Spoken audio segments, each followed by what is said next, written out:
आज काय मनाच्या 53व्या श्लोकावरनं सुरुवात करूया आधी.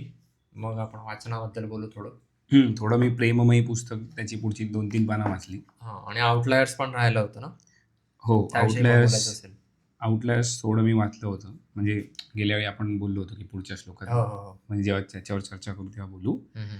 आणि इगो इज द एनिमीचं अजून एक प्रकरण वाचलं. ओके. आता मला वाटतं छोटी छोटी प्रकरण आहेत पुढे तर. मी जरा 2-3 दिवस आराम केला.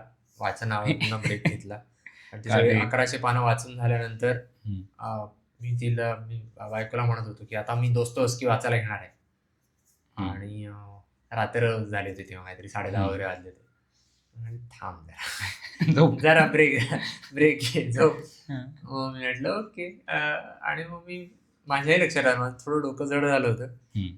मग एक मिनिट फक्त, तू हा कॅमेरा चालू केलायस ना? केलं मग तेच तर हां, मी अच्छा. पाहिलं ना. नाही, हां. मी उठून तेच पाहिलं आता अच्छा. मगाशी. हां, हं. हां, सॉरी. दोस्तोयस्की तू मग बायको म्हणाली झोप. हां, हं, बायको म्हणाली झोप आणि जरा ब्रेक घे. उद्या उद्या दिवसभर जरा आराम हं, कर. लगेच दुसरं वाचायला घेऊ नकोस. आणि माझ्याही डोक्यात आलं की हो, मी वाचलेलं पुस्तक जरा जिरू दे, हं. पचू दे. मग मी करतो. 1-2 दिवस जाऊ देत. मग मी कारण मोठं पुस्तक होतं ना त्यात आणि बरंच बरोबर, हो. काय-काय त्यातनं माझ्या डोक्यात विचार शिरलेत. त्याच्यात अशी तुला कोणती अशी ओळ वगैरे आठवते पुस्तकातली, की मस्त हं. वाटली ही लाईन किंवा असं काय? अरे बापरे! आता नाही आठवत आहे असं काही विचार हं. केल्यावर. असं गेम ऑफ थ्रोन मी पहिल्यांदा बघितलं होतं ना, तेव्हा मला काही एवढं लक्षात राहिलं नाही. हं, आणि हं. मी स्टोरीवरती जास्त एकदम आता आता मी तू परत बघतोय हं. बायकोबरोबर, तर मग काही-काही डायलॉग्स असे वाटतात, "अरे वाह! काय काय बोलून गेले." मला त्यातलं ते पॉवर इज पॉवर लक्षात राहिलंय. गेम ऑफ थ्रोन्स मधलं. ती पॉवर त्याला इज पॉवर ती पीटर बेलिशला हां, म्हणते. हां. हं, त्याचे ते तिचे सैनिक गार्ड्सना सांगते ना, "असे व्हा, हं. असे व्हा, याला मारा, याचा गळा थांबा." कापा. हां, असं काय काय. तसे ह्याच्यात पण आहेत काही चांगले डायलॉग्स. हं, पण ते असे म्हणजे वाचताना ते इतके सहज आणि साधे सोपे वाटतात ना, हं. की ते लक्षात नाही राहत. अच्छा. शास्त्रीय संगीताच्या बाबतीत एक मी पाहिलंय नेहमी, की एकतर मी फार कॉन्सर्ट्सना गेलो नाहीये. आई-बाबांनी हं. मला खेचून नेलं होतं जेव्हा जायचो तेव्हा. अ, ते पूर्ण वेळ एकच ओळ आळवत बसतात वेगवेगळ्या आ, उ, ग, बरोबर. हां. आणि ऐकताना वगैरे छान वाटतं सगळं काही झालं, पण घरी गेल्यावर तुला आठवतच नाही, की काय होती ओळ? काय काय म्हणत होते ते? काहीच लक्षात राहत नाही. त्यावेळेला तू अगदी त्यांच्याबरोबर गाशील सुद्धा म्हणजे मनातल्या मनात हं. ऑब्व्हियसली. पण नाही लक्षात राहत. तर तसं ते झालं होतं, की मी वाचत गेलो. अरे वाह! अरे वाह! अरे, हं. अरे! हो रे, बरोबर आहे रे, असं करत मी वाचत गेलो. हं. पण असो. कधी असंही असो, की तुझा फोकस त्या वाक्यांवरती नसून स्टोरीवरती होता. हं. आणि त्या गोष्टीवरती जो लक्ष केंद्रित होतं. हो, हो, त्यामुळे हो, तू हो. विचार त्याबद्दल त्या केला गोष्टीत नसशील. पुढे काय होतंय, पुढे काय हां. होतंय त्याची मला अ, काय उत्सुकता. म्हणतात उत्सुकता होती. हो. हं. तर 53वा श्लोक वाचू? हां, वाच. सदा आर्जवी प्रिय जो सर्वलोकी, सदा सर्वदा सत्यवादी विवेकी, न बोले कदा मिथ्य वाचा त्रिवाचा, जगी धन्य तो दास सर्वोत्तमाचा. इथे त्रिवाचा त्यांनी बेलसरेंनी सांगितलंय की अं, त्रिवार उच्चारलेले वचन, निश्चित अभिवचन, ठाम शब्द हा मूळ अर्थ आहे. पण श्री समर्थांनी येथे आता एक बोलणे, नंतर दुसरे बोलणे हं. व पुन्हा तिसरेच बोलणे या अर्थी ओके. वापरलाय. अच्छा. त्रिवाचा म्हणजे बोलण्यात मिथ्य संगती नसणे. वाचा ना? मिथ्य हां. म्हणजे मिथ्य मिथ्य वाचा त्रिवाचा. म्हणजे खोटं. टेपा मारतोय तू. हां. थापा हं. मारतोय आणि आज एक, उद्या एक, परवा एक असं काहीतरी म्हणतोय. हे त्रिवाचा त्रिवाचा म्हणजे म्हणजे ते बोलण्यात संगती नसणे असं. ते त्रिवाचा. नॉर्मल त्रिवाचा केलं तर ते नॉर्मल त्रिवाचा म्हणजे महाभारतात पुन्हा-पुन्हा असेल ना, म्हणणं. असंभव, असंभव, असंभव. हां, असं काही, असं असं काही. काहीतरी ठामपणे एक सांगणं. हां. त्रिवार अभिनंदन वगैरे म्हणतो ना हां. आपण हो. तसं. पण इथे संगती नाही. आज एक म्हणतोय, उद्या दुसरं, परवा तिसरंच. हां. एक म्हणजे कोणा तो दिलच्या मधला सैफ अली खानचं पात्र असतं ना, आज एक आवडली, उद्या दुसरी हां. आवडली. तसं. असं लाईव्ह कोण असे राजकारणी बरेच असतात त्याच्यामध्ये. हं. पण त्यांचं ते कामच असतं ते त्यांचं टिकून कामच असतं. राहण्यासाठी. पण अर्थात चांगला राजकारणी संगती ठेवेल तरच तो हं. चांगला निवडून वगैरे पण येईल. कारण लोकं लक्षात ठेवतात आणि आता एक हो. प्रॉब्लेम आहे की सोशल मीडियावरती तू उघडा तू पडतोस, उघडा चांगला पडतोस. पडतो. हां. आता सदा आर्जवी प्रिय जो सर्वलोकी. इथे यांनी लिहिलंय अकारण जनप्रियत्व हं. आणि विवेकसंपन्न सत्यभाषण ही 2 लक्षणं श्री समर्थांना विशेष पसंत आहेत. मला आठवतंय कॉलेजमध्ये मुलगे असे किती होते माहित नाही, 1-2 मुली होत्या, हम्म. ज्या त्यांच्या स्वभावामुळे सगळ्यांना आवडायच्या. निदान ओके. सगळ्या मुलांना. हम्म. मुलींचं माहित नाही बाकी. पण की त्या वागा बोलायला चांगल्या होत्या, गोड होत्या. असं काही नाही की त्या दिसायला फार म्हणजे चांगल्या होत्या. पण फक्त काही मुली असतात ज्या फक्त बघून वाटतं अरे काय मस्त दिसते आणि म्हणून मुलं मागे लागतात. असं होतं ना. तर तसा नव्हता. त्या वागा बोलायला छान होत्या हम्म. खूप. आणि त्यामुळे त्या सगळ्यांना आवडायच्या की अरे ही हम्म. किती छान बोलते, नेहमी हसरी आहे वगैरे वगैरे. असं काही कारण नाही, "अरे, ही मस्त आहे." असं. मुलांमध्ये असे किती होते मला आठवत नाही. म्हणजे असतीलही. अं, तू लक्ष दिलं नाही. मी लक्ष दिलं नाही. पण असतील तसे पण. हम्म. एक मला वाटतं शाळेत एक मित्र होता माझा. तो असा एक किती कोणीही आठव किंवा सोसायटीत काका वगैरे असतात बघ असे एखादे, जे सगळ्यांशी मिळून मिसळून बोलतात, गप्पा वगैरे मारतात, की अरे काका कसे आहेत तुम्ही, म्हणजे हा. एखादी व्यक्ती जी सगळ्यांना आवडते असं म्हणजे अशी व्यक्ती म्हणते. शेजार बाजारच्या आपल्या एखाद्या चोंबड्या काकू असतील, हम्म. त्यांनी एखादा प्रश्न विचारला, आपल्याला तर मनात येतं की यार तुम्हाला कशाला नसत्या चौकशा. तोच प्रश्न समजा काकाने येऊन विचारला तर आपण त्यांना सगळं सांगत बसू. असं म्हणजे काकाच पाहिजे तसं नाही, काकू पण एखादी असते जी आपल्याला बाबा हा या चांगल्या आहेत किंवा हे चांगले आहेत, अशी माणसं. ते मला ही ओळ वाचून आणि अकारण जनप्रियत्व हे वाचून की नुसतं त्यांच्या वावरातूनच लोकांवरती अशी छाप पाडतात की वा, काय मस्त माणूस. माझा एक आहे मित्र असा, पण म्हणजे त्याचे मी असं आपण विचार करायला गेलो ना की हा का आवडतो, तर 2-3 गोष्टी होतात की एकतर तो रडत नाही, म्हणजे तक्रार नाही करत तो, आणि दुसरा कोण करत असेल ना तर तो हसवतो काहीतरी करून. म्हणजे त्याचं असं होतं की चेहरा बघितला की हसायला येतं. म्हणजे असं नाही की तो काहीतरी फालतू चाळी करतोय, विदूषक नाहीये, पण मूड चांगला होतो त्याला. आला असं. आणि मग तो पण येणार, जरा कोण असं दिसलं उदास बिदास झालं टेन्शनमध्ये, अरे काय झालं तुला वगैरे. मग पण त्याची ती गोष्ट आहे की तो तक्रार करत नाही. आणि दुसरी गोष्ट की पण ती त्याच्यासाठी चांगली आहे की वाईट ते कळत नाही, कारण तो त्याला जर प्रॉब्लेम असेल तर शेअर करत नाही. हा बरोबर. हे मी पाहिलंय की जी माणसं नेहमी अशी हसरी वगैरे असतात, कारण तो आनंदी आहे, तो इतरांना पण आनंदी ठेवतोय. पण त्याला जे दुःख आहे, म्हणजे आता लग्न वगैरे झाले तर कोणाबरोबर तरी शेअर करत असेल बायकोबरोबर, पण तो इतर मित्रांना ते कळू देत नाही. मी तेच म्हणत होतो की अशी माणसं ना ग्रुपमध्ये जास्त म्हणजे काय म्हणतात, ग्रुपमध्ये त्यांना वाव किंवा म्हण किंवा त्यांना भाव म्हण खूप जास्त मिळतो की अरे हा आला. म्हणजे एक असतात ना जे पार्टी अॅनिमल म्हणणं जरा जास्त होईल, कारण त्यांचा उत्साह खूप जास्त असतो, वेगळा असतो. पण तो आला की अरे आता सगळ्यांच्या चेहऱ्यावर वगैरे आता मजा येईल, असं काहीतरी. आणि त्याच्या बळावर मजा येईल असं नाही, म्हणजे त्याच्या जीवावर मजा नाही करणार, तो आला म्हणून मजा, त्याला हसणार नाही होता, तो आला म्हणून अरे आता मला जरा बरं वाटतंय असं. असे प्राणी असतात, त्यांच्याशी तू एकांतात बोलायला लागलास ना एकट्याने, तर बोलता बोलता ते एकदम सिरियस होऊ शकतात. आणि मग काय तुला त्यांच्याबद्दल अरे हा एवढे प्रॉब्लेम आहेत तुझ्या आयुष्यात असं पण होतं. म्हणजे मित्र असो मैत्रीण असो कोणी असो, अर्थात काका काकू लोकांशी आपण तसं बोलायला जाणार नाही, आपण आपल्या वयाच्या लोकांशी, आपण आपल्या वयाशी. पण त्याच्याही एकदा तुला कळलं की काय त्यांचं असतं, तर मग अशा वेळेला उलट आदर वाढतो अशा माणसांविषयी की तक्रार करायला खरं तर तुम्हाला वाव जास्त आहे, माझं आयुष्य तुमच्यापेक्षा चांगलं आहे त्या बाबतीत, आपण तू कळू देत नाही आणि आम्ही छोट्या छोट्या गोष्टींवरती रडतोय. मग त्यामुळे मग उलट बरं वाटतं. एक मी जी दुसरी ओळ आहे, सदा सर्वदा सत्यवादी विवेकी, ती मात्र एक मी पाहिलंय की आता मी मगाशी म्हटलं की कॉलेजमध्ये काही मैत्रिणी होत्या ज्या मुलांना आवडायच्या. त्यामुळे एक असं व्हायचं की त्या खोटं बोलून गेल्या ना तरी ते खपायचं सहज. कोणी त्यांना विचारायला पण मला काही गोष्टी आता असं 1-2दा झालं की मला माहिती होतं खरं काय आहे, आणि त्या खोटं बोलताना दिसत होत्या, इतक्या बेमालूमपणे खोटं बोलत होत्या, बोलत होती एक मैत्रीण. अच्छा.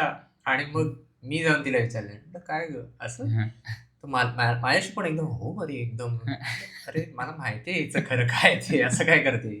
पण ते त्यामुळे ती दुसरी ओळ कितपत लागू होते. पण मग त्याच्यात प्रॉब्लेम असा होतो, जसं आपण गेल्या वेळी म्हणालो, की तू जर एकाशी तसा वागत असशील मग तू दुसऱ्याशी तसाच वागण्याची संभावना असते. मग तू विचार करतो, अरे ही जर ह्याच्याशी असं खोटं बोलते तर उद्या माझ्याबरोबर पण हेच खोटं. आपण ते गॉसिप विषयी म्हणत होतो की मी जर तुझ्याविषयी दुसऱ्याबद्दल गॉसिप करतोय तर तुला वाटेल की मी तुझ्याबद्दल दुसऱ्याकडे पॉसिबिलिटी आहे ना. हो. आणि त्यात मग खोटं बोलण्यात पुन्हा तीच गडबड होते ना, की मी एकाला एक खोटं सांगितलं तर मला सातत्य ठेवायला हवं. तो गजनी सिनेमा आहे ना, त्याच्यामध्ये ती कल्पना आमिर खान तिचा बॉयफ्रेंड, एकच गोष्ट ती पाठ तिने तयार करून ठेवलेली असते स्क्रिप्ट, ती प्रत्येकाला सांगतच राहते ती सातत्य ठेवते त्यात. त्रिवाच्या तरी नाही होत तिची. पण हे बोलण्यात संगती नसणं म्हणजे फक्त थापांपुरतं असेल असं नाही. एक तुझा विचार म्हण किंवा तुझी मनस्थिती अस्थिर असेल तरीही होऊ शकतो. मला वाटतं मी तरी त्याने फारच ग्रस्त आहे, कारण मला आज एक वाटतं आज आपण असं केलं पाहिजे, आणि मग काही दिवसांनी डोक्यात वेगळं, अरे आपण असं करायला पाहिजे का. किंवा तो लक्ष सिनेमा आहे ना, त्याच्यामध्ये ऋतिक रोशन सुरुवातीला तो जाऊन मिलिटरीसाठी अप्लाय करतो, मग ज्या मित्राचं ऐकून केलेलं असतं त्या मित्राने MBA बॅकआउट करतो, तो MBA करतो. मग तो त्याला विचारतो MBA साठी काय करायचं, आज एक उद्या भलतंच परवा तिसरंच. असं अस्थिर नसणं हे एक प्रकारे आपण म्हणू शकतो त्याला. एक बघत होतो इथे त्यांनी पुढे काय अर्थ दिलाय, बेलसरेंनी काय लिहिलंय त्याचा अर्थ पूर्ण श्लोकाचा, म्हणजे कुठल्या ओळीचा. बघा आता इथे मी वाचतोय इंटरनेटवरती डायरेक्ट जर केलं ना, जो मनुष्य नेहमी पहिल्या ओळीचा नम्र आणि सरळ स्वभावाचा असतो त्यामुळे तो सर्वांना प्रिय असतो. हो. तो सदैव सत्य बोलणारा आणि विवेकी बुद्धीने वागणारा असतो, जो मनुष्य कधीही खोटं बोलत नाही. पण आता हे कधीही खोटं बोलत नाही हे थोडं कधीही काय म्हणणार आदर्शवादी झालं. अति आदर्शवादी. म्हणजे नाही, यस मॅन मूवीमध्ये, यस मॅन जो चित्रपट आहे त्याच्यात तो खोटं बोलत नाही असं नाही, तो ऍक्सेप्ट करतो सगळ्या गोष्टीला, यस बोलतो ना. यस मॅन पेक्षा तो इन्व्हेन्शन ऑफ लाईंग लायर मध्ये वेगळा आहे, आणि इन्व्हेन्शन ऑफ लाईंग मध्ये तो फक्त नायक खोटं बोलू शकतो, बाकी अख्खं जग खरं बोलत असतं. बरोबर. त्याच्यामध्ये पण मग हे खूपच आदर्शवादी होते की वाट लागेल, जसे ते गोविंदाचा घेतलं ना पिक्चर, कभी झूठ नाही बोलता, किंवा तू मला सांगितलं लक्ष्मीकांत बेर्डेचा कोणतरी पिक्चर होता, आणि तो आधी आलेला आहे पिक्चर. त्यामुळे काय माहिती आता.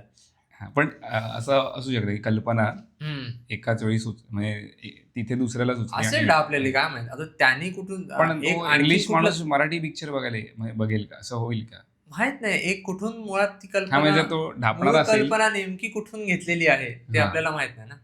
कारण 80, 70 किंवा 60च्या दशकात तसाच एखादा सिनेमा येऊन गेला असेलही, किंवा एखादं नाटक असेल, एखादं पुस्तक असेल तसं. कारण हे ते ऑल द बेस्ट म्हणून नाटक आहे वाटतं, ते गोलमाल पिक्चर आहे ना, तो त्याची स्टोरी आहे. अच्छा. कुठला गोलमाल, जुना की नवा? पहिला गोलमाल. अमोल पालेकर गोलमाल होता वाटतं. नाही. आता अजय देवगणचा वगैरे होता मूवी, त्याच्यात एक बोलता येत नसतं, तुषार एकाला दिसत नसतं, तो गोलमालच होता ना. दिसत नसतं नाही, तो टॉम डिक अँड हॅरी. आणि एक बहिरा, एक आंधळा मुका, एक बहिरा, Tom Dick and Harry. Okay, Tom Dick and Harry. So हे नाटक आहे ऑल द बेस्ट, त्याच्यावरून घेतलं. अच्छा. आपण कोणतं नाटक बघितलेलं ते? आपण तर वेगळं, ते लीना भागवतांचं पाहिलं होतं ना. आपण बरोबर, आपण ते काय ते त्याचा विषयच वेगळा होता, लिव्ह इन रिलेशनशिप वगैरे होता. हो. मग सदा सर्वदा सत्यवादी विवेकी फार मोठं लक्ष आहे. एक आहे की आता त्याबद्दल जॉर्डन पीटरसनचा एक नियम त्याने सांगितला की नेहमी खरं बोला, आणि जर नेहमी खरं बोलणं शक्य नसेल तर किमान खोटं बोलू नका, गप्प राहा. आता मी माझा मित्र सांगितलं ना मगाशी बोलतो, जो आला की सगळे खुश होतात, तो एका कंपनीत कामाला लागला होता. त्याला सांगितलं गेलं होतं की मार्केटिंगमध्ये MBA केलं ना, तर नोकरी जिकडे लागली तिकडे महिन्याला 2 फ्लॅट विकायचे. अरे बापरे. आणि कसं होतं की तो जिकडे फ्लॅट विकत होता त्याच्यासमोर नवीन प्रोजेक्ट येणार होता, त्याच बिल्डिंग समोर. अच्छा. मग आणि ह्याला अर्धाच पगार देत होते फ्लॅट विकत नाही म्हणून, आणि नंतर पगार खूप कमी केला 25% वगैरे. आम्ही एकदम नोकरी सोड किंवा ते फ्लॅट तरी विकाय तरी कर. आणि ह्याला विचारलं की काय होतंय म्हणजे, तर हा म्हणाला की मी विकत नाहीये फ्लॅट.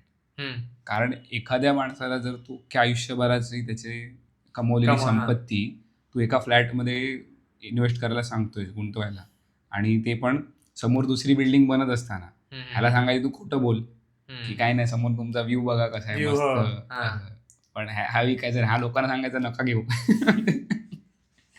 सदा सर्वदा सत्यवादी दुसरी वेळ पण त्याला लागली. नाही, पण ह्याचे विचार चांगले होते आणि सोडली नोकरी ती, दुसरं काहीतरी करतोय. पण तेच झालं ना, म्हणजे याला दोन्ही वेळी लागू झाल्या. बरोबर. हो, पण ते मोरली जर तू म्हणजे बघायला गेलंस तर ते बरोबर होतं. कारण तू जर कोणाला फसवत नाहीयेस, त्याचं नाव राहतं ना. हो, आणि तो उद्या तुला फोन करेल कधी काय लागलं तर ना. हा, भले मग तू काम दुसरीकडे करत असशील. हा, म्हणजे हा सोडून समज ह्याने इथून नोकरी सोडून जर दुसरीकडे गेला असता, तो ग्राहक त्याच्याबरोबर जाईल. हा, तसं पोच करायची पण गरज नाही. कारण ग्राहकाला माहितीये की अरे याला काहीतरी टार्गेट बिर्गेट असतं, ह्याने स्वतःहून सांगितलं की नको. आणि हे जर तू व्यवसाय करतोयस किंवा बिझनेस करतोयस, उद्योग करतोयस, तर हे तुला खूप जास्त लागू होतं की तू लोकांना टेपा नाही मारत आहे, काय काय खोटं नाही, तू किती वेळा फसवणार तू.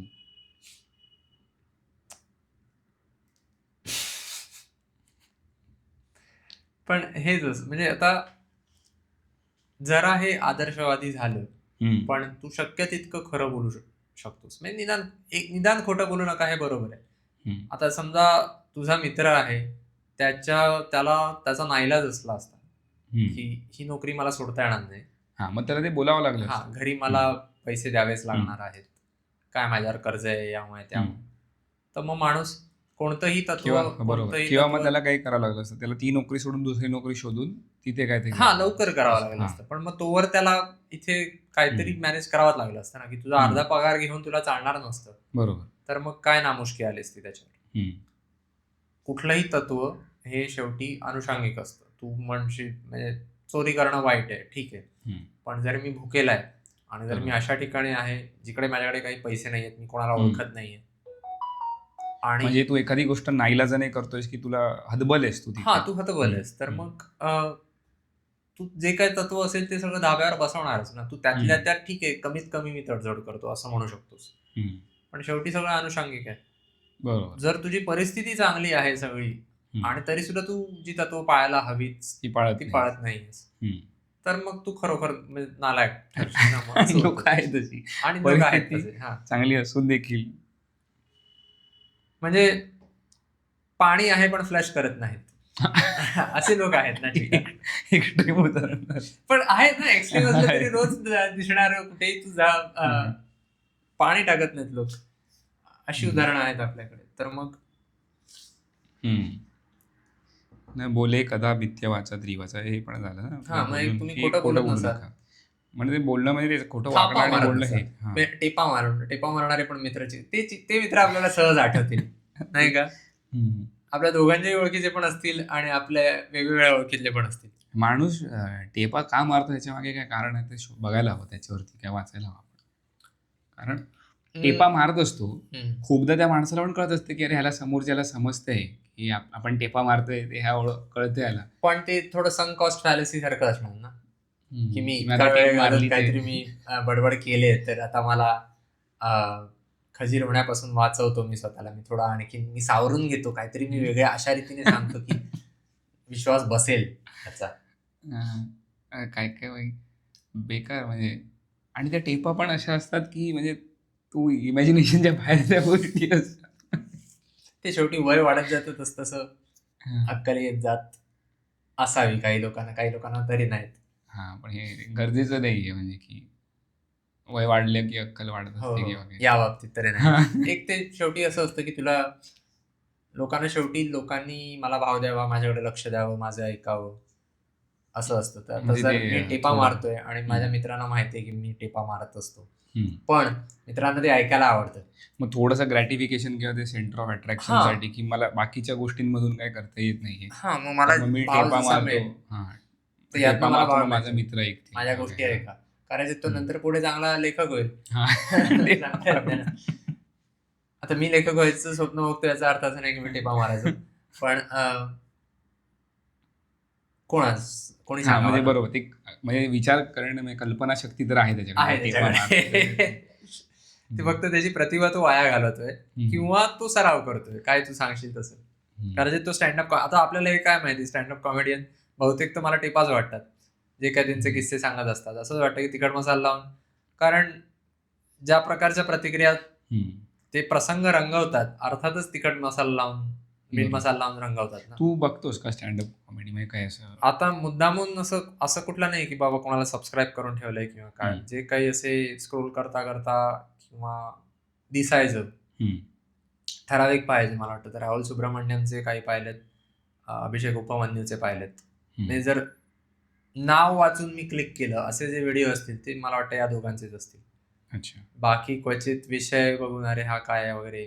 आता तो अलीकडे तो कोणाला नाव ठेवतात, काय त्याचं नाव, मोरे, प्रणित मोरे का काहीतरी नाव आहे त्याचं, बिग बॉस मध्ये गेला होता तो. कोण, मला नाही माहित, मी नाही बघत बिग बॉस. हा मी पण नाही बघत, पण नाही माहित नाही मला. हा बरं आहे, उत्तम. मला तो येत राहतो थंबनेल त्याचं दरवेळेला दिसत राहतो. तो काय कोणतरी मध्ये काहीतरी कॉन्ट्रोवर्सी झालेली की काहीतरी बोललं, 370 रुपयाची बिर्याणी खाल्ली का कुठल्या तरी. अच्छा, पण काय झालेलं काय, पण मुद्दा हा आहे की कोणी काही बोलतंय तुम्ही इग्नोर करा ना. अरे नाही, क्राऊड, हा ते झालं, पण तू काय होतं, क्राऊड वर्क हा प्रकार, मला क्राऊड वर्क म्हणजे लोकांशी बोलायचं, आलेल्या प्रेक्षकांशी बोलायचं, गप्पा मारायचा. तर ते करत असताना एका कुठल्या तरी माणसाने वाटतं सांगितलं की तो डेटवर गेला होता आणि 370 रुपये वाटतं खर्च केले होते त्याने, तर ते वसूल तर झाले पाहिजे, असं काहीतरी म्हणाला. तर हा पण काहीतरी वा म्हणाला असेल, माहित नाही, मी बातम्या वाचल्या.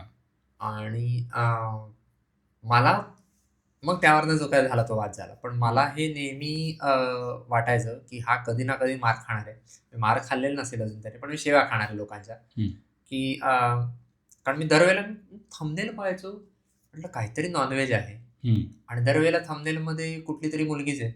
अच्छा, अगदी जो कुठला तो व्हिडिओ असेल त्याच्या क्लिकबेटसाठी ते वापरत असतील, क्लिकबेटसाठीच होतं. पण म्हटलं प्रत्येक व्हिडिओमध्ये हेच आहे, म्हटलं याची एकच स्ट्रॅटेजी आहे, मला नाही बघायचंय.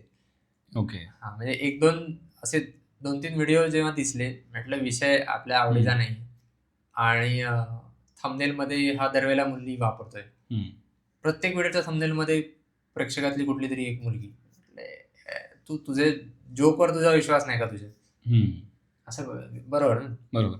मी ते काय आपण ते हास्य जत्रा लागतं टीव्हीवरती, तेच बघतो, म्हणजे त्याच्या पलीकडे काय नाही. आणि ते इनफ आहे, म्हणजे बाकी असं स्पेशल काय बघायला जात नाही.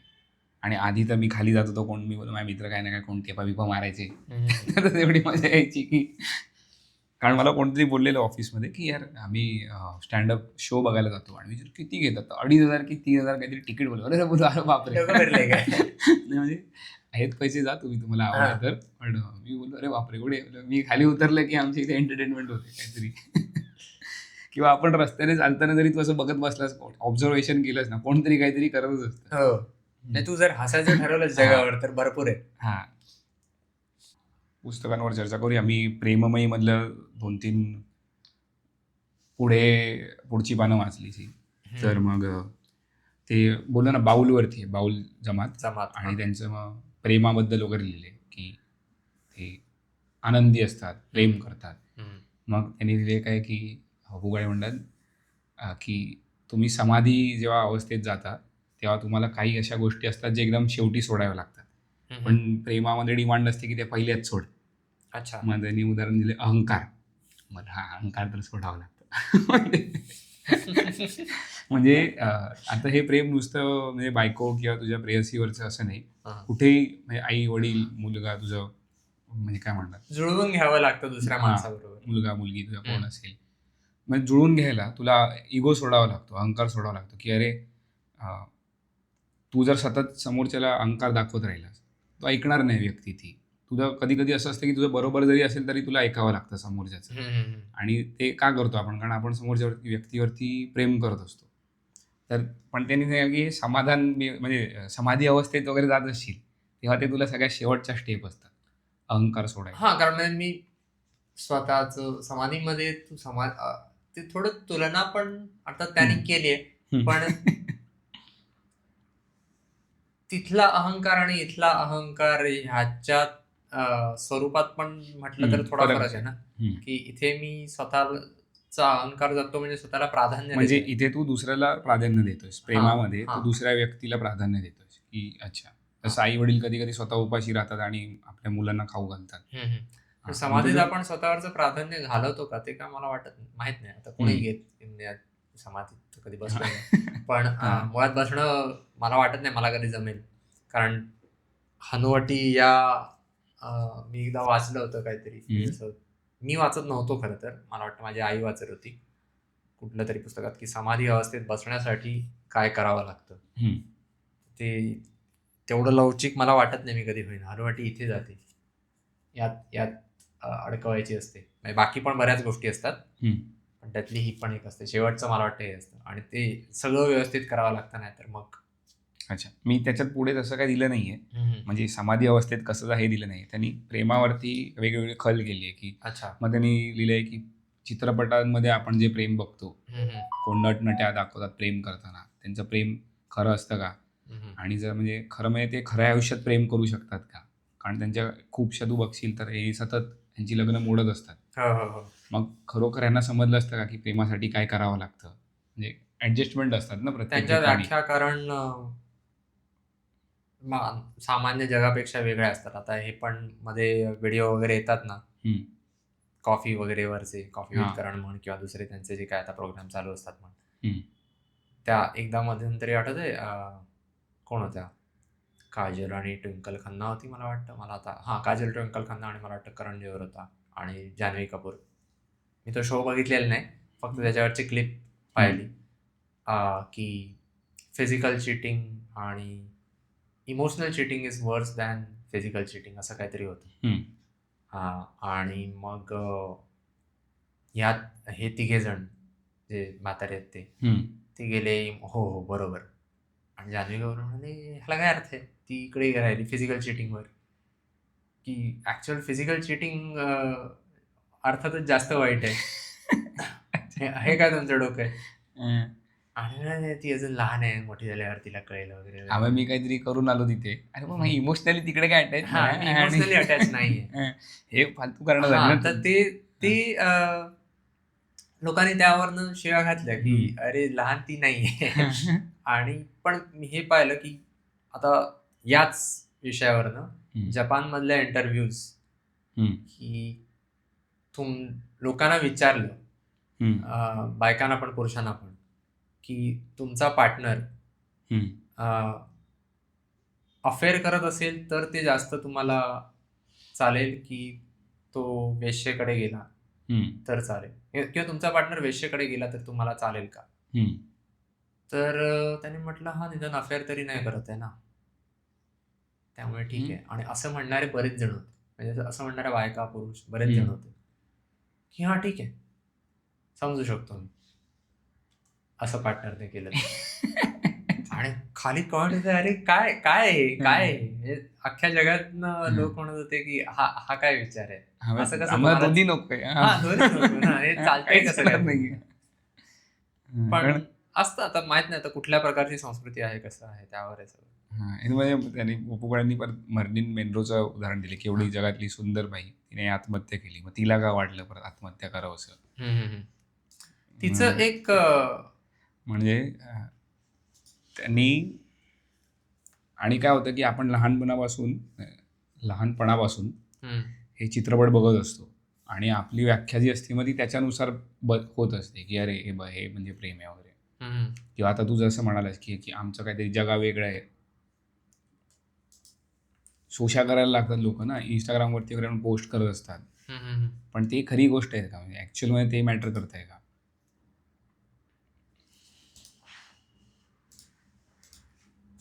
मला फक्त एक योगायोग मला आता तू म्हणालास त्यावरनं आढळला. मर्लिन मनरो 36व्या वर्षी वारली, मधुबाला सुद्धा. अच्छा, पण तिने आत्महत्या नाही, तिला आजार होता, पण हे मला वाटतं हृदयात भोग होतं का असं काहीतरी होतं. पण हे काय दोघींची तुलना होते ना, तर ती अगदी मरणाचं वय पण दोघींचं सारखं होतं, फार वाईट आहे. लोक दाखवतात तसे नसतात हे तर म्हणजे. आणि हा त्यात म्हणजे आता मी जसं मगाशी म्हणलो की काही लोक दाखवतात की ते खुश आहेत पण ते डिप्रेस झालेले असतात बघ. ते मध्ये मध्ये फोटो यायचे की डिप्रेस झालेला पर्सन कसा म्हणतो असा पडलेला नसतो, तो हसत बिसत असतो, तो जगाला दाखवत नाही. मर्लिन मनरोचा एक किस्सा मी वाचला होता. तिला ओळखणाऱ्या कुठल्या तरी तिच्या मैत्रिणीने लिहिला होता का असा काहीतरी. म्हणजे मैत्रीण अशी नव्हती ती, पण त्याच क्षेत्रात काम करणारी वाटतं, लेखिका होती का अशी कोणीतरी. तिने लिहिलं होतं की मी एकदा मर्लिन मनरो बरोबर फिरत होते आणि त्यावेळी ती अशी साध्या वेशात आली होती आणि रस्त्यात आम्हाला कोणी ओळखत नव्हतं, म्हणजे आमच्याकडे कोणी बघतही नव्हतं. आणि तिने फक्त म्हटलं की तुला आता गंमत पाहिजे का. आणि तिने जस्ट स्विच ऑन केल्यागत काहीतरी स्वतःचा चार्म ऑन केला. फक्त जराशी स्वतःची चाल बदलली का काहीतरी असं केलं. काय कपडे बिपडे किंवा मेकअप वगैरे काही बदलला नाही. फक्त स्वतःचा जस्ट पद्धत बदलली आणि अचानक म्हणजे तिने म्हटलं की आता बघ हा. आणि मग अचानक लोकांच्या नजरा वळल्या आणि लोकांनी ओळखलं की अरे मर्लिन मनरो आहे. नाही तर तिला हवं तेव्हा ती अदृश्य होऊ शकायची एका अर्थी. पण म्हणजे ओळखल्यावर त्या दृश्य होऊ शकत नाही. ओळखल्यावर नाही होऊ शकत पण आले ती निघू शकायची अशी. हे जोरदार आहे ना, म्हणजे जादूच आहे एका अर्थी ती तसं करता येणं. ह्याच पुस्तकात गेल्या वेळी मी बोललो होतो बाकी माणूस वेगवेगळ्या गोष्टी शोधत राहतो असं लिहिलंय की सुख शोधायसाठी तो वेगवेगळे पर्याय म्हणजे वेगवेगळ्या गोष्टींकडे झुकत जातो. मग त्याच्यात शेवटी त्यांनी लिहिलं होतं की मग आपण प्रगत होत चाललोय की आपण ग्राहक होत चाललोय. कारण आपल्याला आणि मी विचार करत अरे कारण आपण दुनियावरच्या गोष्टी जर मागवत राहतो आणि आपलं टार्गेट पण केले जातात, कितीतरी ॲड्स येत असतात, आता यूट्यूबवरती पण ॲड येतात किंवा काय. मग आणि कदाचित ते जेव्हा लिहिले त्याला 20 वर्ष वगैरे झाली असतील. अच्छा, असेल ना याच्यावरती. हो असेल ना. पहिलं प्रकाशन कधी झालं त्यामध्ये?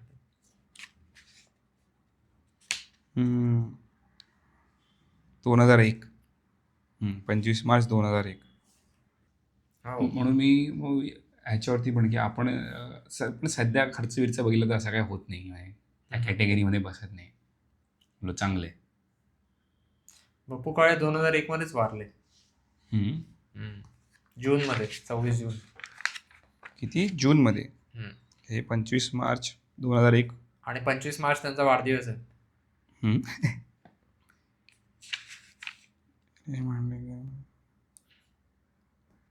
ही जी पहिली प्रकाशन काल पहिला जो दिलाय तोच आहे ना पहिला, म्हणजे तीच पहिली असते ना आवृत्ती. हो, बघूया नाव तर तुला होतं प्रेममयी.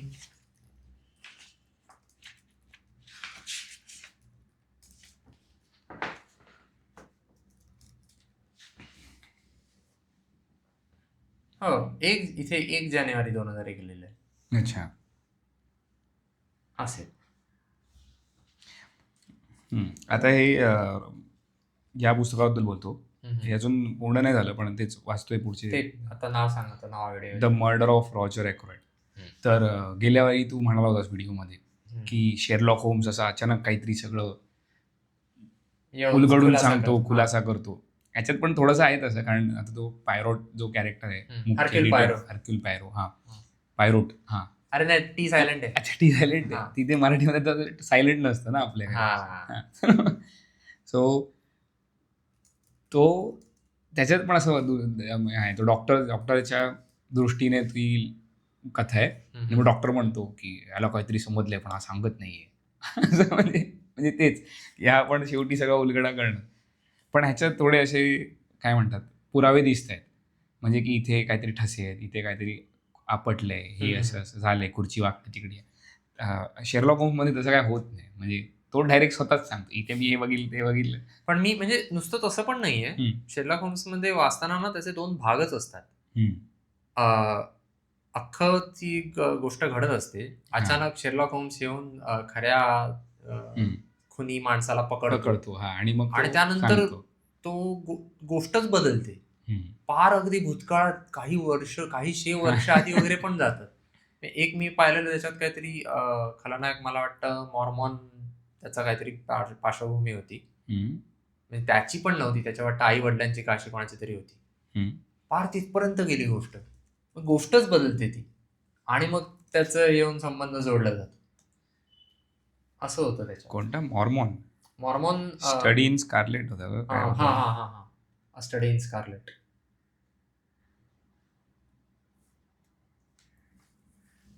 तर ते होतं. नाही, पहिलीच गोष्ट आहे ती स्टडी इन स्कारलेट. अच्छा. आणखीन एक पुस्तक वाचलं, त्यात पण तसंच झालं. दुसरा भाग वेगळीच गोष्ट सुरू होते जी पण ते त्याने त्याचा पॅटर्न तसा ठेवला असेल Pattern आणि तो तसा खपत होता. खपत जी होती. गोष्ट त्या काळी तो खपते. खपत होता. हा, काल माझा मित्र मला म्हणत होता की यार इंडियामध्ये नुसतं क्रिकेट आहे, फुटबॉल नाहीये, बाकी नाही, हे नाही, ते नाही. मी बोललो हळूहळू वाढेल. आणि बोललो की त्या हॉटेल आहे, बोललो तुझ्या हॉटेलमध्ये जर एक डिश खपते, चिकन चिली खपते, तर तू चिकन चिलीच वाढत राहशील ना लोकांना, त्याच्यावरतीच फोकस करशील. तू कशाला पिझ्झे बनवायला जाशील. त्याचं पण तसंच आहे की जर तो पॅटर्न खपतोय तर तू तोच चालू ठेवणार, कंटिन्यू ठेवणार. त्याचं कारण आहे ते मला लक्षात आलं की क्रिकेट आपल्याकडे का खपतं. कारण क्रिकेट दर 6 बॉल्स नंतर आपल्याला ब्रेक देतं. आपल्याला ह्युमिडिटी वगैरे, हा नाही आपलं वातावरण वगैरे नाही, त्यामुळे. बघताना तू खपतं म्हणजे काय, टीव्ही ना, टीव्ही खपतो. किंवा स्टेडियमवर तर सगळेच असतात, त्यांना सगळं दिसतच राहतं, त्यांना ब्रेक नसतो. किंवा जो जरी ब्रेक असला तरी सुद्धा ते पूर्ण वेळ दिसत राहतं. मॅच टीव्हीवर बघताना तुला दर 6 बॉल झाल्यानंतर जाहिराती येतात.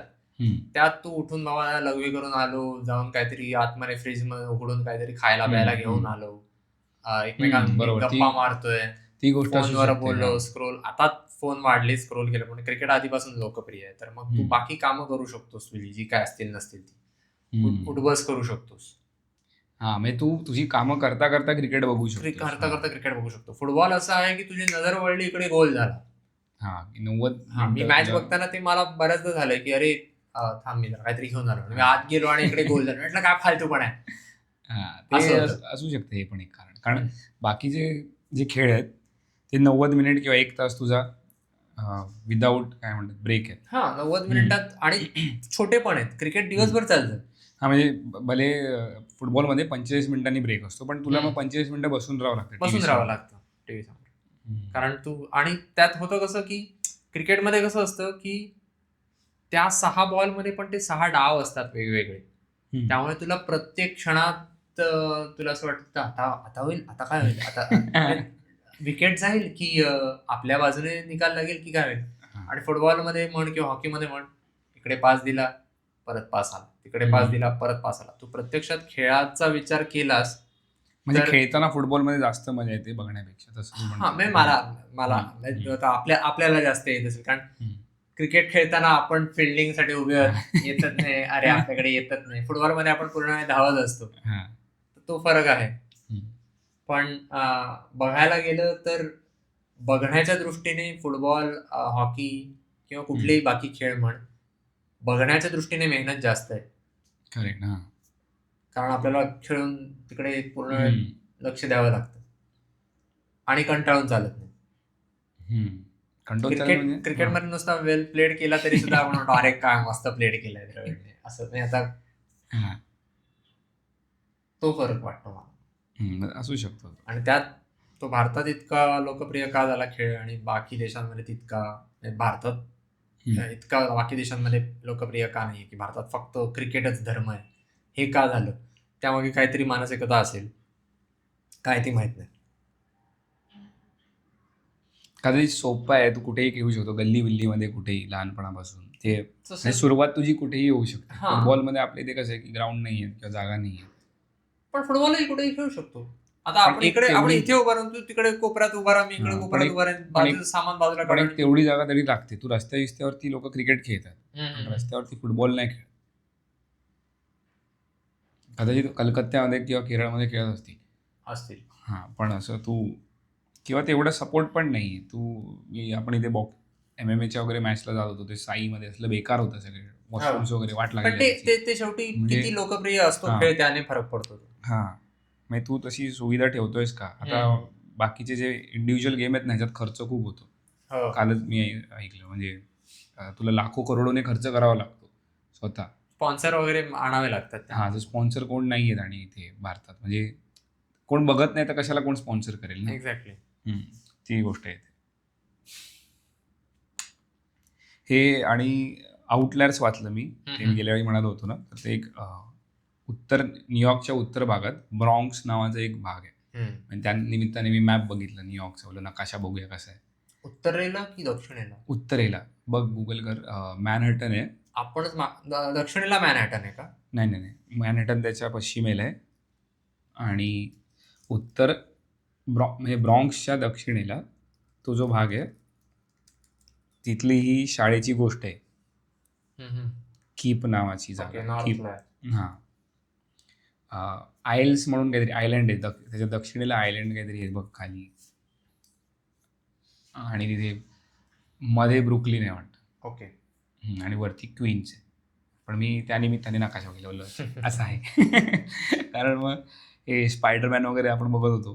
तो क्वीन्सचा आहे आणि ते नेहमी सांगायचे. हां, आणि मग बघितलं की तिकडे कोणतरी स्टॅनलीने, म्हणजे ह्या लोकांनी जो ॲड्रेस दाखवला ना स्पायडरमॅन पीटर पार्करचा, तिकडे खरोखर कोणतरी पार्कर नावाचा माणूस राहत होता. अच्छा. आणि सगळी स्पायडरमॅनची पत्र त्याला जात होती.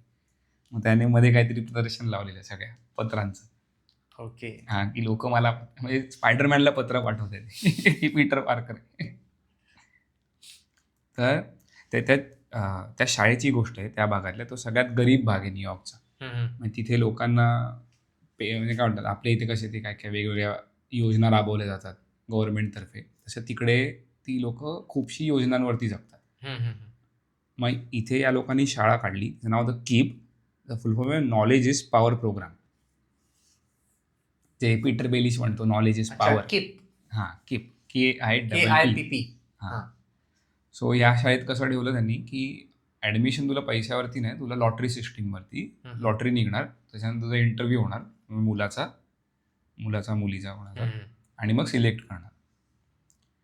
तर ह्यांनी बदललं काय गोष्ट की ह्यांनी ऑब्झर्व केलं, जो फाउंडर होता, की जी श्रीमंत मुलं आहेत किंवा मिडल क्लास मुलं आहेत त्यांना काय होतं की ती सुट्टीवरती जातात. म्हणजे जेव्हा पण आपल्या मे महिन्याच्या सुट्ट्या असतात, तर या सुट्ट्यांमध्ये त्यांना शिकायला मिळत नाही. त्यांना शिकायला मिळतं श्रीमंत आणि मिडल क्लास म्हणून, कारण त्यांचे पालक आपल्या पाल्याला कुठल्या ना कुठल्या क्लासला कसल्या तरी ॲक्टिव्हिटीला घालतात. पण जी गरीब मुलं आहेत त्यांच्याकडे पैसे नाही आहेत म्हणजे पालकांकडे, तर ते कसली ॲक्टिव्हिटी काहीच नसते, घरी वाचायला पुस्तकं पण नसतात. मग ते असले आपले रस्त्यावरती खेळतायत मिळतात काहीतरी करतायत, आणि जेव्हा ते परत येतात तेव्हा ते सगळं विसरले असतात. कॉन्शियस कल्टिवेशन का असं काहीतरी होतं ना त्याचं. हा, म्हणजे त्याचं होतं की त्यांनी या फक्त शाळेने 20 दिवस एक्स्ट्रा शिकवायचं ठरवलं सुट्टीमध्ये. म्हणजे सुट्टीचे 20 दिवस कमी केले. कॉन्सर्टेड कल्टिवेशन ते तो सांगतो ना. हां, की त्याचा अर्थ काय कॉन्सन्ट्रेट कल्टिवेशन? कॉन्सन्ट्रेट कल्टिवेशन म्हणजे त्याच्यामध्ये तो सांगतो की जे मिडल क्लास फॅमिली आहेत किंवा अपर मिडल क्लास फॅमिली आहे त्या घरांमधली मुलं त्यांना त्यांचे आई वडील सांगतात की आता आपण बाहेर चाललोय, डेंटिस्टकडे चाललोय. त्यांनी हे नाही लिहिलं त्याच्यामध्ये. ते दुसऱ्या पुस्तकात आहे, पण त्याच्याशीच संबंधित आहे की शाळा सुटल्यानंतर त्यांचा बेसबॉल कॅम्प असतो किंवा अमुक एक असतो, आणि तेच गरीब वस्तीत राहणारी मुलं शाळेतनं बाहेर आल्यावर शाळेच्याच युनिफॉर्म मध्ये खेळायला जातात आणि संध्याकाळी घरी परत येतात. त्यांना आई वडील असतात, जागेवर नसतात, किंवा असले तरी निवांत असतं. बरोबर. त्याच्यात तू जे म्हणालास ना की प्रश्न विचारायचे, तर त्यांनी एक गोष्ट सुरू केली तिकडे, स्लॅन्ट नावाची, SLANT. Smile, sit-up, listen, ask question. म्हणजे हे कंपल्सरी करायचं मुलांनी शाळेमध्ये. ओके. हां, म्हणजे दुसऱ्याला बोलून हसा, बसा, जर कोण तुमच्याशी बोलत असेल तर प्रश्न विचारा, नॉड करा की बोलतोय कोणतरी तुमच्याशी, त्याला कळू दे की बोलतोय. ओके. आणि ट्रॅक विथ युअर आईज. हे गोष्टी मुलांनी करायच्या. आता जो म्हणालास ना की आस्क क्वेश्चन, स्लॅन्ट. सो यांनी त्याने लिहिलंय एक गोष्ट काय केली या शाळेने, की गणिताचा तास जो होता तो 2 तास ठेवला. बाकी सगळीकडे 45 मिनिटं असतो किंवा 1 तास, त्यांनी 2 तास ठेवला. तर जो मुख्य होता तो म्हणाला माणूस की मुलं यामुळे, लोकांना वाटतं गणितात मुलं डब्बू आहेत, गणित कळत नाही. कारण प्रॉब्लेम असा असतो की शिक्षक प्रश्न विचारतो आणि कोणतरी 1-2 मुलं असतात जी पटकन उत्तर देतात, कारण त्यांना ते कन्सेप्ट समजला असतो. मग शिक्षक बोलतात अच्छा पुढे चला आता. मग बाकीची जी मुलं असतात त्यांना काय कळत नसतं. बरोबर. आणि ती विचारत नाहीत घाबरून की अरे आपण डब्बू आहोत का. हां, मग आपण विचारलं तर आता डब्बू म्हणून घोषित होऊ, म्हणून ते विचारतच नाहीत. पण या शाळेने काय केलं, 2 तास ठेवले गणितासाठी. मग प्रत्येक मुलाला कन्सेप्ट समजला पाहिजे. ठेवलं की गणित समजेल सगळ्यांना, फक्त त्याचा कालावधी थोडा कमी जास्त असू शकतो. अच्छा. हां, मी बोलले की ही पद्धत चुकीची आहे, की पटकन उत्तर द्या गणितात. कोणीतरी घाई सांगा. करा, कुठल्याही बाबतीत घाई करा, ही पद्धत चुकीची आहे. हां, मग त्याने ही सांगली ही पद्धत चुकीची आहे. मुलांना अशा पद्धतीने शिकवणं. मग तू दुसऱ्याबरोबर कम्पीट करतो, की त्याला कळते, मी डब्बू आहे, मला काय कळत नाही. आणि मला ते पटलं पण, की जर तू मला 10वी गणित चांगलं येत होतं. 11वी-12वी मी काय अभ्यास केला नाही. कारण तिथे जे शिक्षक होते ते असंच असायचं, की चला हे सोडवा, झालं, अच्छा. आणि पुढे पुढे निघा. चला. काय केलं आहे नाही कळलं तर सोडा, जाऊ दे. एक त्याबद्दल मी ऐकलं, मला वाटतं ग्राफॉलॉजी बद्दल हे करताना मला मैत्रिणीने सांगितलं, ती ग्राफॉलॉजिस्ट झाली. ती म्हणाली की 2 प्रकारचे विद्यार्थी असतात. एक असतो फास्ट लर्नर आणि एक असतो क्युम्युलेटिव्ह लर्नर. फास्ट लर्नर म्हणजे, आणि मला ती म्हणाली तू फास्ट लर्नर आहेस, आणि बायकोला म्हणले क्युम्युलेटिव्ह लर्नर आहेस. फास्ट लर्नर तो असतो जो एखादी गोष्ट त्याला सांगितल्यावर तो पटापट शिकतो, ओके. पण मग तो पटापट विसरूही शकतो. ओके, मला आज कळलं आणि मी 2 दिवसांनी विसरून गेलो. क्युम्युलेटिव्ह लर्नर शिकायला वेळ घेतो आणि एकदा ती गोष्ट शिकला की तो आयुष्यभर लक्षात ठेवतो. अच्छा. दोघांकडेही आहे एज म्हणू शकतो, दोघांनाही तो फायदा आहे. पण सध्याच्या शिक्षण व्यवस्थेत जो फास्ट लर्नर, चटकन जो शिकून घेणारा, समजून घेणारा आहे, त्याचा फायदा होतो, तो चमकतो. आणि जो क्युम्युलेटिव्ह लर्नर असतो, ज्याला फक्त सावकाश शिकवायची गरज असते आणि एकदा शिकले की त्याच्या डोक्यात कायमचं राहील, असा प्रकार असतो. बरोबर. मग इथे ह्यांनी तेच बदललं, त्यांचं नुकसान होतं. हां, पण इथे त्यांनी ते बदलल्यामुळे काय झालं, की दोघांचा पण फायदा झाला. आता फास्ट लर्नरला काही प्रॉब्लेमच नाही, कारण त्याला ती गोष्ट परत परत तो शिकतोय. अजून 10 लोकांना एक्सप्लेन करणार, तर तो परत परत ती ऐकतोय. आणि जे क्युम्युलेटिव्ह लर्नर आहेत तू म्हणालास, ते पण शिकतायत. तर त्यांनी झालं काय, की या शाळेमधले सगळ्या मुलांना गणितात चांगले मार्क असायचे, आणि म्हणून सगळे पालक धावायचे की आपल्या म्हणजे आपल्या पाल्याला इथे ॲडमिशन मिळू दे. पण ते लॉटरीवर लॉटरीवर असायची. स्लॅन्टचा फुल फॉर्म सांगूया. Sit up, lean forward, ask questions, nod and track the speaker. अच्छा, त्याच्यात वेगळं लिहिलंय, म्हणजे इथे वेगळं लिहिलंय यांनी. म्हणजे इथे त्या शाळेच्या हिशोबाने लिहिलंय वाटतं. Smile, sit up, listen, ask question आणि track with your eyes. Nod your head पण आहे इथे. स्लांट नॉड युअर हेड तोच आहे, म्हणजे तू एस स्लांट असं तू एक्स्ट्रा लीन, जो एल जो आहे ना, लिसन आहे, इथे लीन आहे. दोन्ही आहे इथे. लिसन केअरफुली, लीन फॉरवर्ड. अच्छा, okay. Leaning in physically signals interest and helps students focus entirely on the speaker. अच्छा, पण हां, इथे त्यांनी हे पण लिहिलं त्या पुस्तकामध्ये, आउटलायर्समध्ये, की त्या 2 तास शिकवल्यामुळे ज्या मुलांना गणित आवडत नव्हतं त्यांना आवडायला लागलं, आणि एकदा कन्सेप्ट समजायला लागला. पण तुला हे नाही वाटत की प्रायमरीत आपल्याला या गोष्टी शिकवलेल्या होत्या, म्हणजे ताड बसा हे तर आपल्याला सांगायचे ना. पण नंतर शिक्षक कंटाळतात, अरे किती वेळा सांगणार, असं असतं ते. मला वाटतं. पण त्यामुळे तुला हे नाही वाटत की प्राथमिक इयत्तेत असताना आपण शहाणी मुलं होतो खरोखर, त्यामुळे असतात.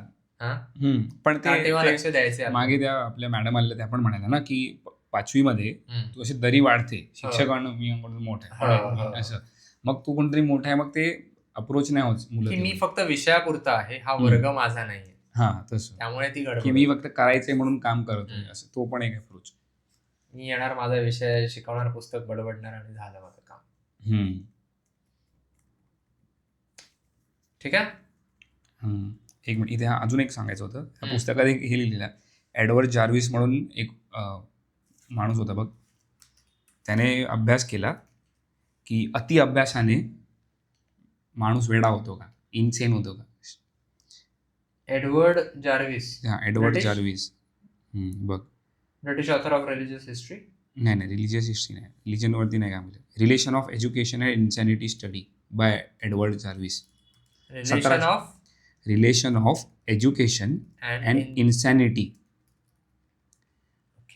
Study by Edward Jarvis. त्याने 1700 लोकांना काही स्टडी केला आणि त्याने काढलं त्याचं कन्क्लुजन की 200 लोक वेडी होतात त्याच्यामध्ये अति अभ्यास केल्याने, इन्सेन झाली ती. मग हे कारण देऊ शकतात मुलं की आम्ही अभ्यास नाही करणार, वेडे अभ्यास करून काय वेडे व्हायचंय असं.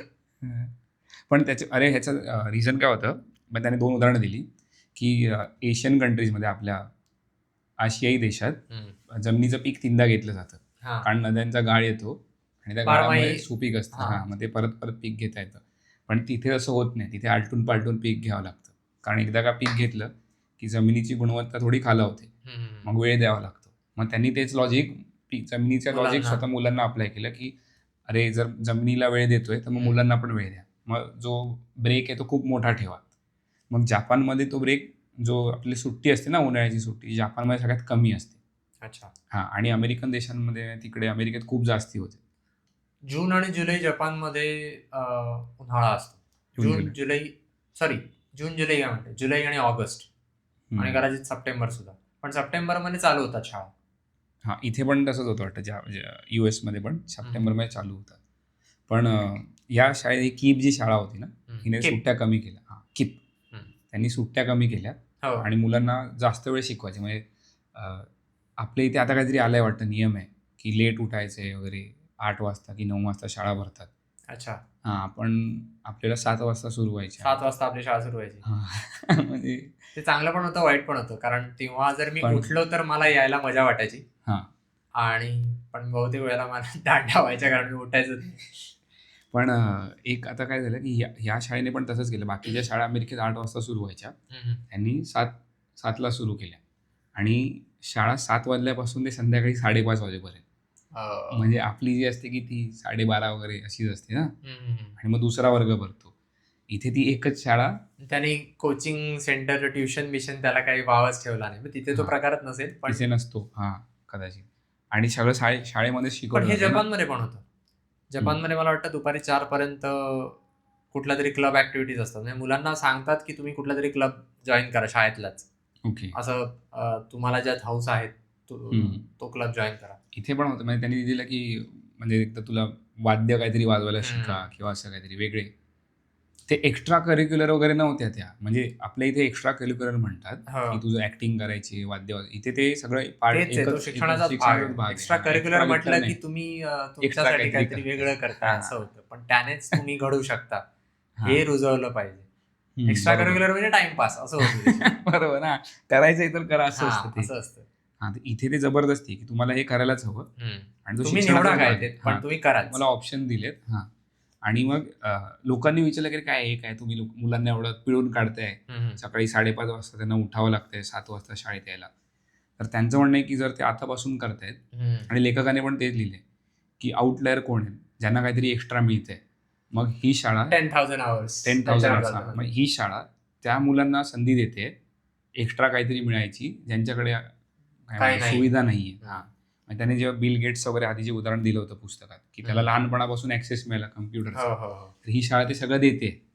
फक्त आता मुलांना काय की थोडा त्रास होतोय लहानपणी, लवकर उठावं लागते, पूर्ण दिवसभर शाळेत राहावं लागतं. पण ते शेवटी त्रासाचा भाग नाही येतो, कारण शेवटी आई सवयीचा भाग आहे. जे ज्या आई वडिलांना परवडतं ते काय करतात, तू या क्लासला टाक, त्या क्लासला टाक. बरोबर. त्यापेक्षा ते शाळेतच काय ते सलग होतं. एक त्याचा दुष्परिणाम हा होऊ शकतो की जर तुला शाळेत मित्र मिळाले नसतील, कोणाशी तुझं पटत नसेल, आवडत नसतील, तर तुला त्यांच्याबरोबर खूप जास्त वेळ राहावं लागेल. ते पण दिलंय पुस्तकामध्ये की तुला जुळवून घ्यावं लागेल. पण मग ते पण होतं की तुला झक मारून जुळवून घ्यावंच लागेल सगळ्यांशी. आणि त्यांनी एक मुलीचं उदाहरण दिलंय छोट्या, की तिला लॉटरीमधून तिचं नाव शाळेमध्ये लागलं आणि ती सिलेक्ट झाली तिथे. तर तिची जी मैत्रीण होती तिला काहीच अभ्यास नसायचा, दुसऱ्या शाळेतली, आणि हिला खूप अभ्यास असायचा. ती बोलले किती अभ्यास करतेस तू, पण हिला काहीच वाटत नव्हतं अभ्यास आहे, कारण तिला सवय झाली ना, तो सवयीचा भाग आहे. जर तू दर दिवशी 5:30 वाजता उठतोयस, काम करतोयस, पण लहानपणी आपलं हेच असतं ना, जो अभ्यास करतो त्याला आपण चिडवतो, पूर्ण एक हसत असते, चल आम्ही नाही हसत. ते पण आहे. पण एकंदरीत त्या कथेमध्ये हे होतं की त्या प्रकरणात हा भाग होता की ज्यांना काही मिळत नाहीये, संधी नाहीये, त्यांना ती शाळा संधी उपलब्ध करून देते. आणि मग बाहेरून बघताना आपल्याला असं वाटत असेल, अरे रे काय परिस्थिती वाईट आहे, बेकार आहे. पण त्या व्यक्तीला जर सवय झाली तर मग ती स्वतःचं आयुष्य सुधरू शकते. आणि मोठेपणी तिला ते एकदम सहज वाटेल, सोपं आहे.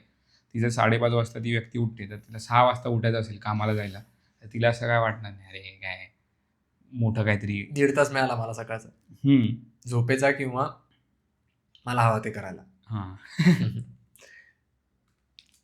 ठीक आहे. Done? एवढंच. हो. पुढच्या वेळी बघूया मग कसं काय करता येईल आपल्याला. चाल